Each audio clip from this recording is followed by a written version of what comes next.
My name is Burke Hedges, author of the best-selling book, The Parable of the Pipeline. I open my book with a story about Pablo and Bruno, who take two very different paths in their quest for financial independence. What you're about to see is the delightful animated story of their adventure. So, sit back, relax, and enjoy the life-changing lessons in The Parable of the Pipeline.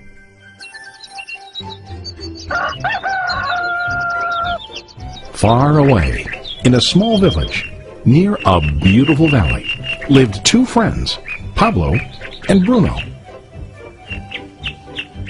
They were both young and dreamed of a better life for themselves.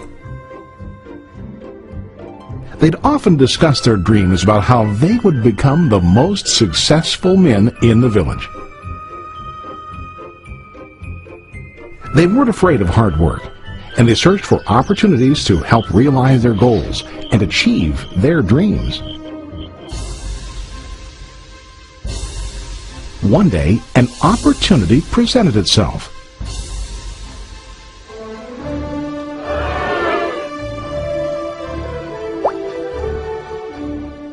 The mayor of the village decided to hire two people to bring water from a spring up on the mountain, across the valley, back down to the village. They were to be paid based on the amount of water delivered to the village. Bruno and Pablo enthusiastically got to work.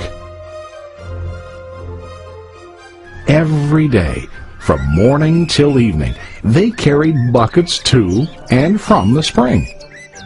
They worked hard, carrying water to the village. In the evening, they'd return home with their day's wages.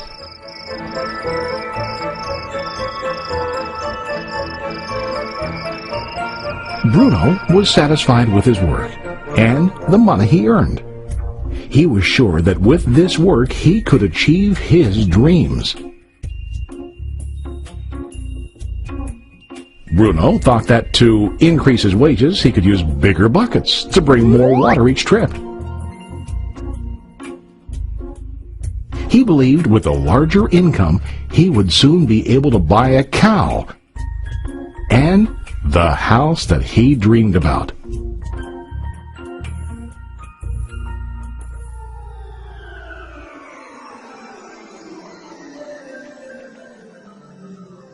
Now Pablo was not satisfied. At the end of the day, his back and hands ached, and he was exhausted. He was looking for an easier way to earn more. One day an idea occurred to Pablo. He imagined building a pipeline to deliver the water from the mountain spring to the village.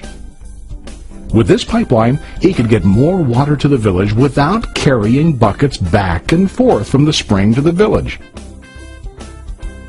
Soon, he got very excited about his idea and began to plan. Pablo, of course, shared his idea with his friend Bruno and asked him to join with him to work on and help build the pipeline. Bruno thought the idea was crazy. All Bruno could think about was what his money could buy today and how to get it quicker. He felt that building a pipeline would slow him down and delay him in achieving his goals.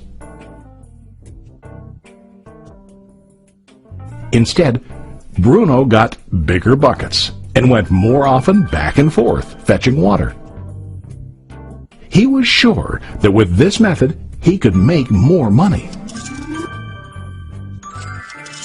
Pablo decided to build the pipeline on his own. He understood that it would not be easy to build, and it would take time to complete the pipeline. Pablo knew that it could take several years to finish, but he set his mind on his goal. Every day he worked and carried water like before. But on weekends and during his spare time, he worked hard to dig in the rocky soil and build his pipeline. In the first month, there was little to show for his work.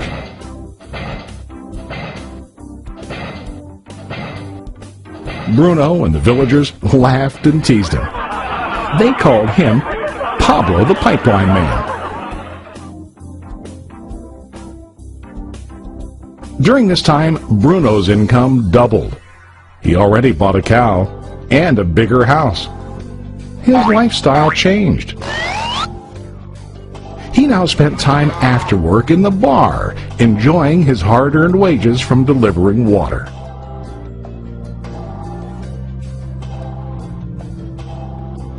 What Bruno didn't realize was that his body was starting to stoop from carrying heavy buckets every day.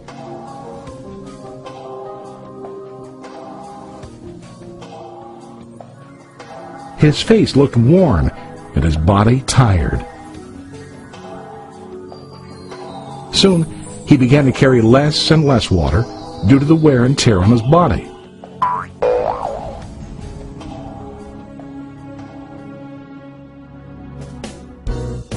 Month after month, Pablo worked. Soon a year passed, and then a second year. Finally, Pablo finished his pipeline. He now used his pipeline to deliver water to the village instead of carrying buckets. Pablo was now earning more money than ever before. The water continued flowing to the village, while Pablo wasn't working. While he slept and ate, the water flowed. Pablo was happy and proud of his insight, persistence, and hard work. Now his income flowed as long as the water flowed through his pipeline.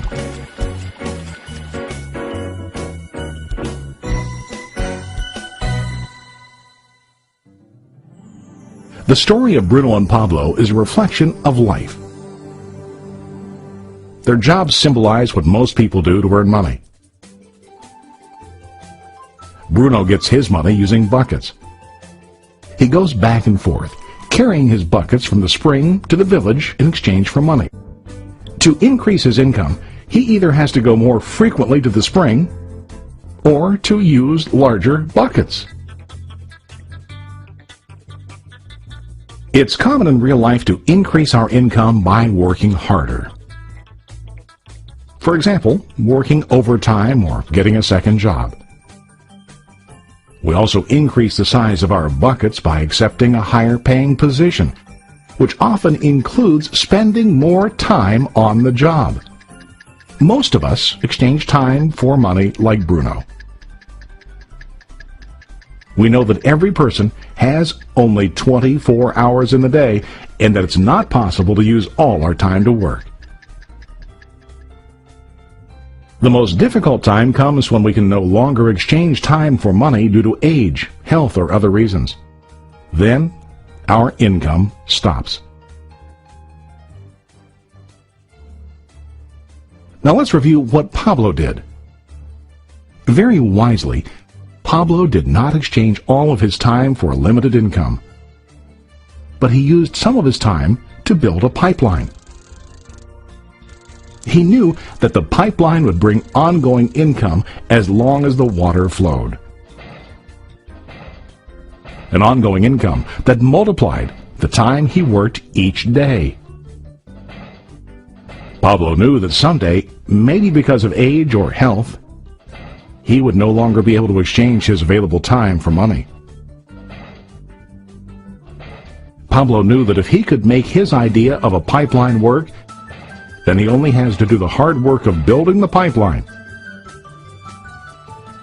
After the pipeline was completed, Pablo was able to monitor and maintain the flow of water to ensure that his income will continue. Pablo has shown us that to earn an income, we don't always have to directly exchange time for money. There really are better ways. How about you? Are you still like Bruno, who directly exchanges time for money? Or do you want to be like Pablo, building and maintaining a pipeline for ongoing income? If you are interested in the idea of building your own pipeline, contact the person who lent you this presentation. You can start building your pipeline today.